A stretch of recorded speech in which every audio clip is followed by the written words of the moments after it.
Cédric Ramadier, je suis auteur de livres pour les tout-petits, principalement à l'école des loisirs.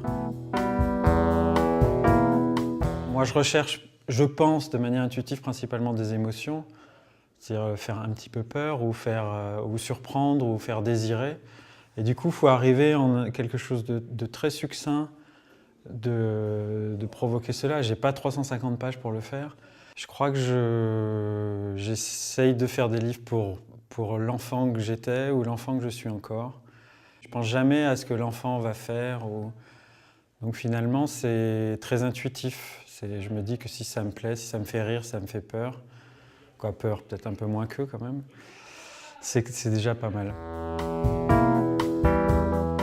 Déjà, il y a quelque chose de très important, c'est que je travaille en duo. Donc j'ai travaillé avec 2 ou 3 personnes, mais principalement je travaille avec Vincent Bourgeot, qui est illustrateur, et on a fait une vingtaine de livres ensemble déjà. Et être à deux, ça permet de se tirer l'un l'autre, de voir un petit peu comment l'autre réagit sur lui, mes idées, moi, ses images. Et le livre qu'on fait ne sera pas le même si je l'avais fait avec quelqu'un d'autre, et lui, le contraire, c'est vraiment... Et donc c'est assez important dans le processus créatif parce que moi j'ai un carnet dans lequel je note toutes mes idées, quelles qu'elles soient. Alors ça peut être des fois un jeu de mots ou un mot pris pour un autre, un lapsus ou une image ou un rêve ou un animal. Mais la première chose que je fais quand je vois Vincent, je lui raconte absolument tout.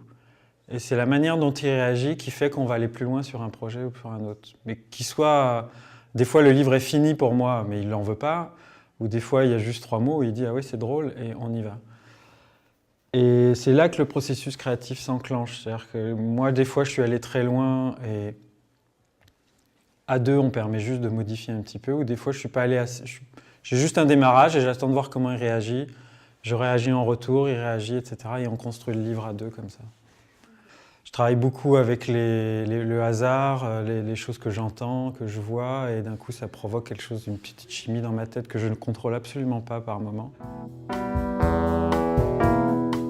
J'ai lu beaucoup de critiques sur mes livres où il y avait des lectures assez extraordinaires, mais j'avais même envie de dire au type, mais alors, moi je savais même pas que j'avais mis ça dedans. Mais c'est pas mon rôle et c'est même pas ma qualité, je pense, je sais même pas le faire. C'est vraiment très très intuitif. Un des derniers livres que j'ai fait, c'est un petit chat et son père qui vont à l'école, et bon, il arrive plein de trucs.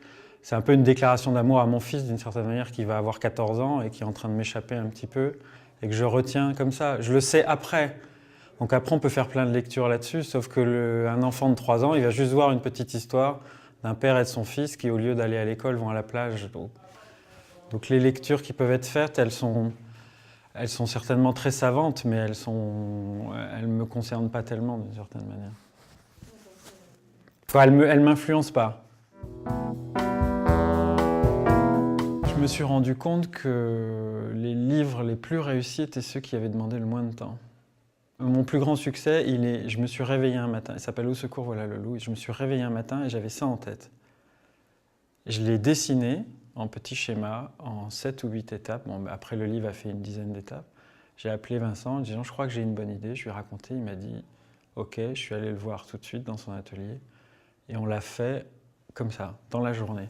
Et on n'a rien changé. Après, on l'a envoyé à il y a quand même notre éditeur qui est là en couperet, c'est Grégoire Solotareff.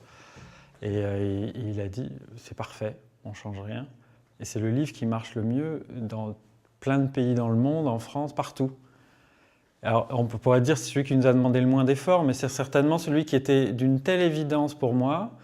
Après, je vais voir Vincent, pour lui c'est évident. On va voir notre éditeur, pour lui c'est évident. Les commerciaux, tout le monde, toute la chaîne, jusqu'aux libraires et visiblement jusqu'aux enfants ou aux parents qui achètent les livres, ont trouvé ça évident. Donc peut-être c'est ça l'universalité, c'est que ça vient de je ne sais où, de loin, loin, loin, et que c'est juste sorti de moi. Voilà.